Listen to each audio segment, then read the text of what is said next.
Ica ikuhĩ arĩmi a gũkũ bũrũri-inĩ na mũno makĩria iria na ngũkũ makoretwo magĩkaya igũrũ rĩgiĩ indo ici ciarĩ kwĩrĩkana nĩ irauma mabũrũri-inĩ mangĩ ta Uganda na kũingĩrio gũkũ bũrũri-inĩ kwa wĩingĩ, ũndũ ũrĩa ũkoretwo ũkĩmahinyĩrĩria na njĩra nene. No uma wa ndeto ya kana indo ici nĩma nĩ ciumaga bũrũri-inĩ ũyũ wa Uganda yahota kũhithũka angĩkorwo icera rĩrĩa amemba kamĩtĩ ya mbunge ĩgiĩ ũrĩmi mabangĩte bũrũri-inĩ ũcio nĩ rĩkagĩa na umithio.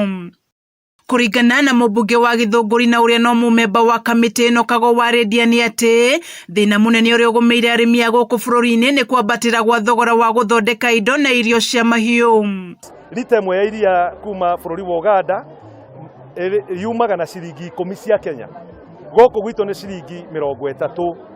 Nĩkĩ? Nĩ tondũ the cost of production thĩinĩ wa bũrũri wa Uganda wĩ thĩ mũno makĩria. Agathiĩ na mbere na kuga thĩna ũngĩ nĩ kũhukio kwa mĩmera ta mbamba na sunflower gũkũ bũrũri-inĩ, na ũguo arĩmi aingĩ maroraga igũrũ ũrĩmi wa iria na ngũkũ. Ũmũthĩ ũyũ tũtikũragia cotton, tũragĩra cotton seed cake Uganda.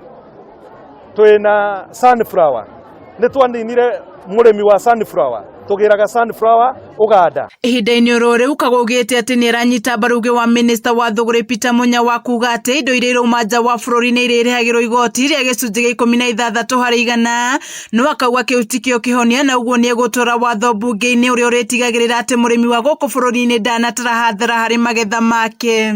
No nginya tũngĩkorwo na tũthondeke watho wa gwĩkĩra the 16% VAT harĩ iria rĩrĩa rĩothe rĩrauma na nja wa bũrũri.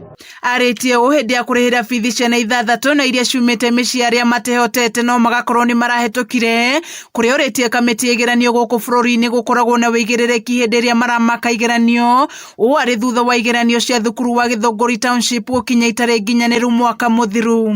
Need the ministry to take this seriously because it is really affecting the performance of our kids. Aciari arĩa magunĩkire magĩtũgĩra ikinya rĩrĩ nĩ morĩtie kĩgĩna gĩa CDF gũkorwo gĩkĩongererwo nĩguo ciana nyingĩ makĩria igakorwo ikĩgunĩka.